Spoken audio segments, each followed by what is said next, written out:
Awalnya dulu untuk bisa mengelas dalam air itu ikut pekerjaan pengapungan kapal. Semua jenis pekerjaan dalam air ada di situ, baik itu ngelas, baik itu memotong di dalam air. Setelah kapal itu kita 2-3 hari kita pompa udah bisa ngapung, itu tenggelam lagi. Kalau untuk meninggal pekerjaan itu tidak ada sebenarnya. Itu bisa terjadi ledakan. Nah itu pernah kejadian ada yang meninggal. Itu kadang-kadang kalau yang udah kawakan lah gitu ya, itu kadang-kadang sengaja untuk memasukkan air ke dalam biar nggak gerah. Itu kita berkeringat loh dalam air kerja seperti itu. Jang jang cara jang jang jang jang jang jang jang jang jang jang. Wow. Bismillahirrahmanirrahim. Assalamualaikum warahmatullahi wabarakatuh. Sahabat Pade, bahagia rasanya bisa berjumpa kembali dalam channel The Pade. Alhamdulillah malam ini kita kedatangan seorang sahabat Pak Denny, namanya Uda Oyong ya. Uda Oyong ya.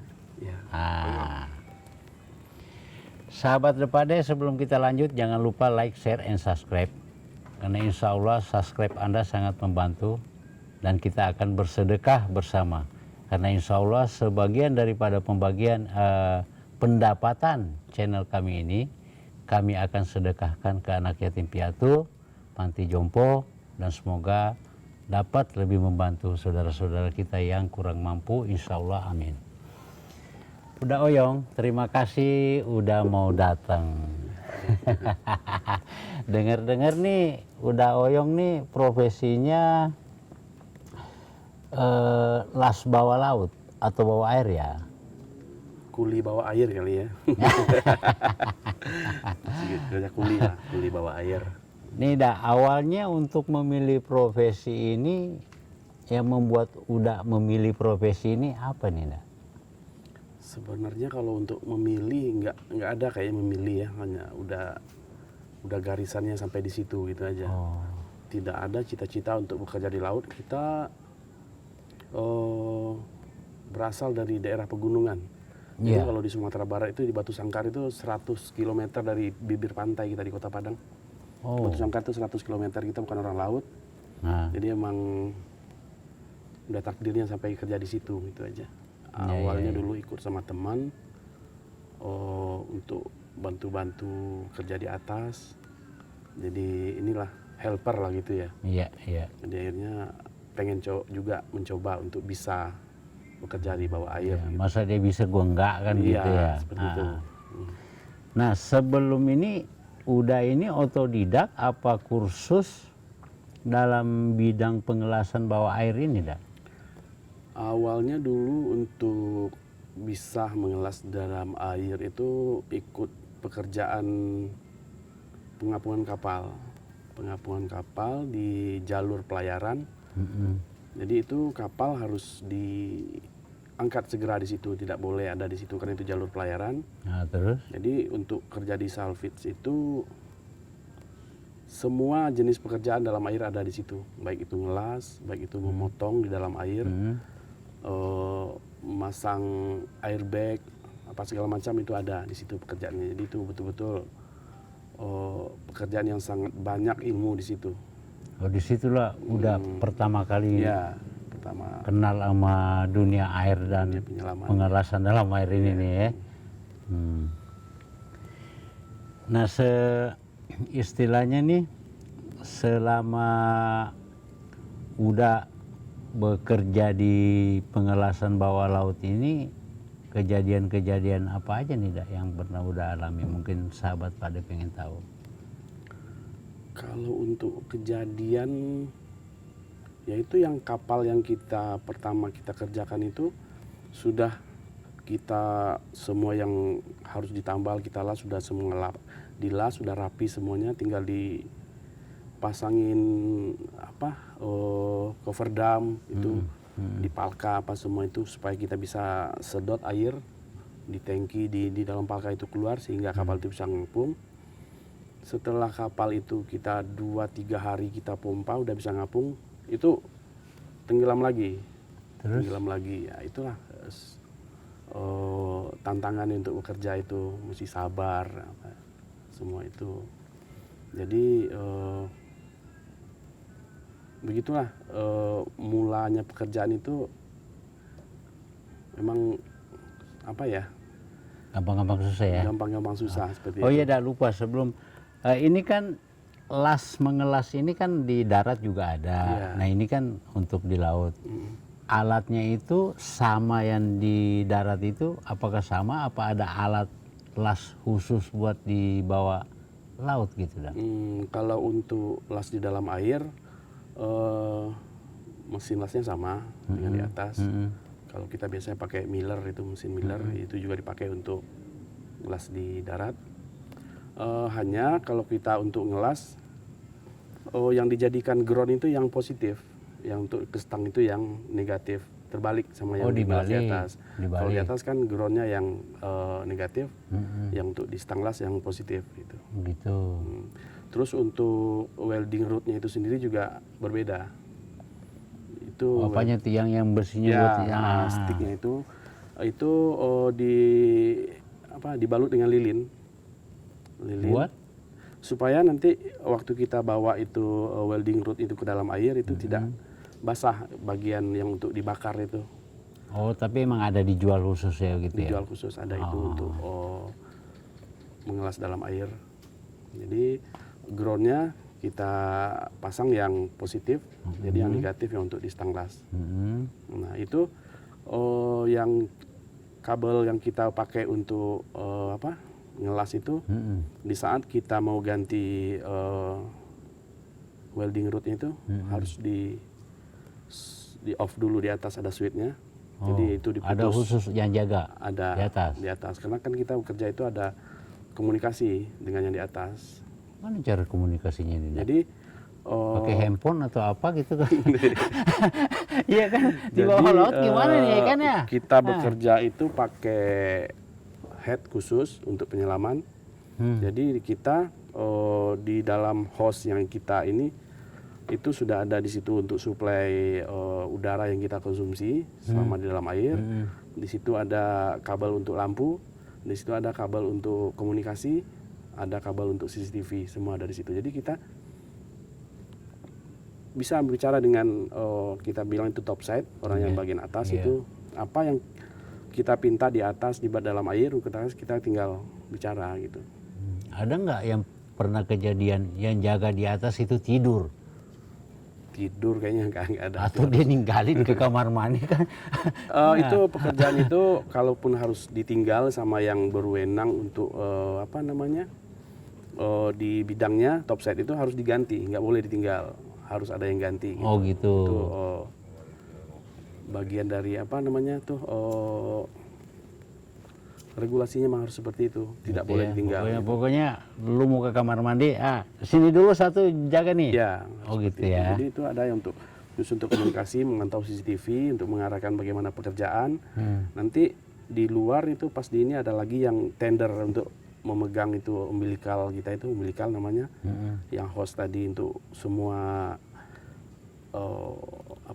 untuk komunikasi, lampu, untuk udara yang kita konsumsi ada di situ tuh harus dijaga di atas. Tidak boleh juga terlalu terlalu kendor dan tidak boleh juga terlalu kencang dipegang, itu harus dijaga selalu. Ya, ada, tidak boleh ditinggalin. Ada gitu. standar ininya lah ya. Oh, gitu. Jadi untuk pekerjaan itu di dalam air itu harus betul-betul safety-nya itu betul-betul harus nomor satu. Nggak boleh satu, nggak boleh ada yang kurang gitu. Nah, ada nggak pakaian khusus untuk si pengelas bawah laut ini atau bawah air ini? Kalau penyelam biasa kan Pak De udah pernah lihat dia pakai sepatu katak apalah namanya itu kan. Kalau kita tetap pakai itu seperti penyelam yang sport ataupun wisata itu pakai seperti itu. Hanya kita botol yang di belakang kita bawa itu hanya untuk safety, itu tidak kita konsumsi. Oh gitu. Di saat ada trouble apa-apa semua atau katakan komunikasi terputus, atau suplai udara terputus, kita langsung gunakan tabung yang di belakang dan itu harus meninggalkan Kerjaan ke dasar atas. untuk kembali ke permukaan. Oh gitu. Ada nggak pernah kejadian nggak temennya yang mengalami, ya maaf nih pemirsa nih, ada yang sampai meninggal dalam pengerjaan ini? Kalau untuk meninggal pekerjaan itu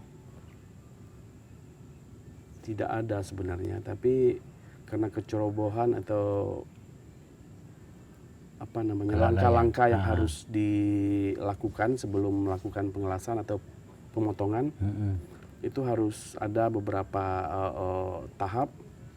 Seperti kita melakukan pemotongan di dalam air, itu kan itu memotong kita pakai oksigen, dan untuk memantik api kita pakai listrik. Oh, motongnya itu pakai oksigen ya? Nah, pakai oksigen, dan untuk pemantik api pakai listrik. Di saat nanti api untuk memotong sudah menyala, itu aliran listrik bisa diputus di atas. Itu udah langsung udah bisa diteruskan. Nah, di saat itu nanti mau ganti cutting rootnya juga harus di off lagi ininya, strum pasang lagi. Nah, itu udara bekas pembakaran itu harus bebas ke atas, tidak boleh ada yang terkurung. Kalau terkurung resikonya apa? Itu bisa terjadi ledakan. Nah, itu pernah kejadian ada yang meninggal. Jadi motong bangkai kapal dipotong dalam air, ternyata udara buangannya itu kejebak di dalam tangki. Lama-lama nampung makin banyak, itu bekas apinya yang ada yang terbang ke atas, tung, meledak. Oh, Itu sama kecerobohan. kayak bom itu. Selesai itu, kalau itu selesai. Ada pernah kejadian? Pernah kejadian seperti itu. Nah, Tuh, makanya sahabat Pade nggak gampang ngelas di bawah laut. tahap-tahap pengerjaannya harus di-clearkan semuanya. Jangan ada sampai ada bubble trap, kita bilang namanya bubble trap itu. Tidak boleh ada udara yang menampung, harus dibebaskan semuanya. Jadi baru kita melakukan pemotongan. Nah tuh, Pade kan nggak tahu. Pade pikir tuh motong pipa di bawah itu pakai gerindra yang kayak di darat itu. Oke, nih ternyata pakai. Ada beberapa macam pemotongan. Kalau itu kalau untuk pemotongan pipa yang sudah dialiri gas ataupun minyak, itu harus pakai cool cutter.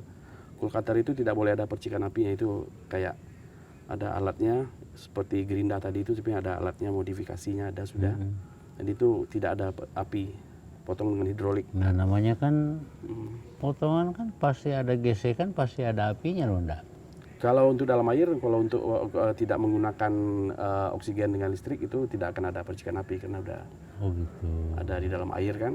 Jadi kita istilahnya itu cool cutter, pemotongan secara dingin lah gitu. Jadi tidak memakai api. Itu khusus untuk pipa yang sudah dialiri gas ataupun minyak gitu. Itu harus pakai cool cutter. Tidak boleh pakai gojing tadi itu yang pakai listrik, tidak disarankan karena itu akan terjadi ledakan. Gitu. Nah udah Oyong ini selama jadi menekuni profesi ini, kedalaman terdalam yang pernah menyelam waktu itu pernah sampai 50 meter. 50 meter. Ya. Nggak pakai penutup kuping. Jadi alat khususnya itu yaitu seperti full helmet kayak pakai motor itu, tapi semua itu udah kedap, itu tidak ada masuk air ke dalam. Ya itulah situ semua untuk komunikasi apa semua di situ. Nah kalau udah turun tiba-tiba ya namanya ini ya air, lubang kecil aja kan pasti masuk. Tiba-tiba kalau ada air masuk, itu tindakan pertama yang harus kita ambil itu gimana tuh, Dak? Kalau untuk air masuk ke dalam itu kita sebut headnya itu ya, untuk di kepala itu kadang-kadang kalau yang udah kawakan lah gitu ya, itu kadang-kadang sengaja untuk memasukkan air ke dalam biar gak gerah. Aduh. Itu kita berkeringat loh dalam air, kerja seperti itu. Ada lagi. Kerjanya dalam air tapi berkeringat untuk di bagian kepala berkeringat. Nah itu kita ada itu valve-nya di sini di sebelah kanan. Iya. Itu kita buka aja V-flow namanya. Disemprot lebih besar udaranya masuk, itu air akan keluar semuanya. Oh gitu. Jadi intinya kalau kita kerja itu nggak boleh panik, harus familiar dengan alat yang kita pakai. Kalaupun nanti suplai udara di atas putus, kita harus segera buka bailout. Kita harus lapor ke supervisor atau topside yang menjaga di atas. Kita sudah konsumsi bailout, kita segera meninggalkan Pekerjaan di bawah. dasar, kita kembali ke permukaan. Oh gitu. Jadi kalau untuk masuk air itu ya pastilah masuk, tapi itu dalam kondisi wajar lah gitu. Iya. Tidak ada yang masuk secara berlebihan, karena kalau air bubuk gitu masuk ke dalam, itu akan mengganggu komunikasi. Oh gitu. Komunikasi pasti nggak jelas. Jadi setiap mau melakukan pekerjaan penyelaman, itu alat semua cek lagi kelayakannya untuk dipakai. Setiap memulai pekerjaan pagi, kita pastikan alat bisa dipakai untuk bekerja. Selesai satu penyelam, ganti penyelam yang kedua, itu dicek lagi. Nah, Cek lagi. kadang-kadang ada yang ngeyel juga, dah udah pas saya pakai aja lah, udah biasa langsung. Itu udah standarnya, harus dilakukan itu. Check up dulu ya, Iya, cek semua peralatan, ya. pre-dev cek lah semuanya. Untuk kita lakukan itu. Umpamanya kalau untuk semacam pekerjaan pengelasan itu kita harus bikin lagi JSA-nya, job safety analisanya harus kita lakukan lagi. JSA tuh, JSA. Iya. Apa namanya itu? Job safety Job analysis. safety analysis. Jadi apa langkah-langkah yang harus dikerjakan, apa risiko yang mungkin timbul dalam pekerjaan ini, bagaimana cara menghilangkan risiko itu, ataupun apa kalau bisa menghilangkan semuanya itu. Intinya jangan panik ya, kalau misalnya masuk air tuh panik sendiri, ntar malah celaka sendiri yang di ya. atas lebih panik jadinya. Oh gitu. Dan itu kalaupun terjadi apa-apa dengan penyelam di bawah itu, setiap ada yang menyelam, ada yang standby satu. Standby itu udah lengkap dengan peralatan. Jadi terjadi apa-apa dengan yang bekerja, yang ini langsung terjun ke bawah. Meluncur ke bawah, menyelamatkan ya. Jadi itu harus ada standby. Standby itu siap, harus selalu siap. Udah siap dengan semua peralatan, tinggal pasang head, nyemplung, membantu Iya, takutnya pingsan atau apa ya. Saudara, apa nih yang lu mau nanya udah Oyong nih? Kan kalau setiap kita menyelam itu jangan pernah menyelam sendiri. Itu udah hal mutlak dilakukan penyelam. Nah, kalau dalam bekerja itu biasanya berapa orang kalau dalam penyelaman? Nah, itu dia. Kalau untuk jangan pernah menyelam sendiri itu untuk penyelam rekreasional, scuba diver. Kalau untuk pekerja komersial itu biasa bekerja sendiri. Malah kalau bekerja berdua itu ribet. Yang ada nanti yang di bawah itu berebut berbicara omongan, sama ya, topside oh, gitu. iya, Mana iya. yang mau kerja di ini. Jadi kalau bisa sendiri dikerjakan sendiri dalam air. Kalaupun ada nanti harus berdua, itu diver 1, diver 2 itu tetap komando dari diver 1, diver 2 hanya untuk membantu. Asisten lah ya. Iya. Nah, lu diam aja belakang, gua komando ke atas nih. Ya, Iya kan? Jadi apa-apa harus ini. Kalaupun harus berbicara itu harus bergantian berbicara ke atas. Tidak boleh dua-dua langsung bicara, itu di atas tidak bisa diterjemahkan itu nanti. Iya, ntar bingungan di atas yang mana nih, di mau ke atas apa gimana nih? Waduh, bingung, mati di bawah. Ya, amit-amit jangan sampai ya kan. Nah. Jeng jeng cara jeng jeng jeng jeng jeng jeng jeng jeng jeng jeng. Wow.